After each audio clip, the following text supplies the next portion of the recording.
In the heart of a land once vibrant and full of life, a shadow fell. This was the story of Nambala, a nation brought to its knees by the iron fist of a warlord named Kadara. For years, his reign was absolute, a brutal symphony of fear and control. His soldiers patrolled the streets, their presence a constant reminder of the darkness that had consumed their home.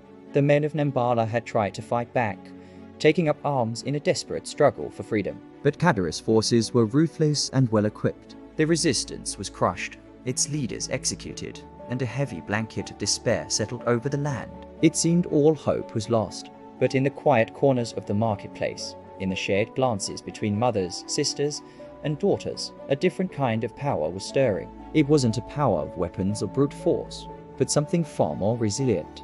The unbreakable spirit of the women of Nambala. They had watched their husbands, sons, and brothers fall. They had endured the loss, the fear, and the daily humiliation.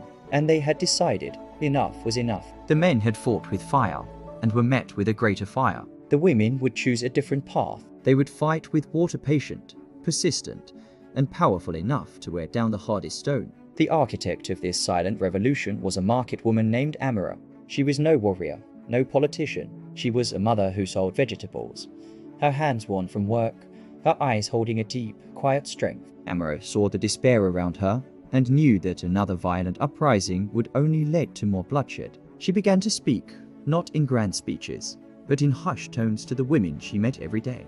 She spoke of a different kind of courage, a resistance that didn't roar, but whispered, a resistance that couldn't be shot or imprisoned. Her idea was simple, yet profound. A complete and total social shutdown. A strike of life itself. The women of Nambala were the bedrock of their society. They cooked the food, cleaned the homes, washed the clothes, raised the children, and tended to the sick. They were the invisible engine that kept the entire nation running, even under Kadara's oppressive rule. What if, Amara proposed, that engine just stopped? The message spread like a quiet fire from stall to stall in the marketplace, from one village to the next. The plan was called the Great Stillness. On a predetermined day, every woman in Nambala would cease all domestic work. No food would be cooked, no clothes would be washed, no homes would be cleaned. They would simply sit peacefully, in their homes or in public squares, in a powerful act of silent collective defiance. The goal was to make their essential role in society so visible that their absence would be a deafening roar. When the day of the Great Stillness arrived,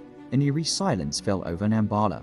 Kadara and his soldiers woke up to a world turned upside down. There was no breakfast. Their uniforms were dirty. The barracks were a mess. At first, it was a mere inconvenience, something they scoffed at. They ordered the women back to work, but were met with calm, unblinking silence. They threatened them, but the women did not flinch. They couldn't arrest an entire population, and they couldn't force them to cook or clean at gunpoint. By the second day, the inconvenience had grown into a serious problem. The soldiers were hungry, irritable, and their morale began to crumble. The entire infrastructure that supported their military machine, which they had always taken for granted, had vanished overnight.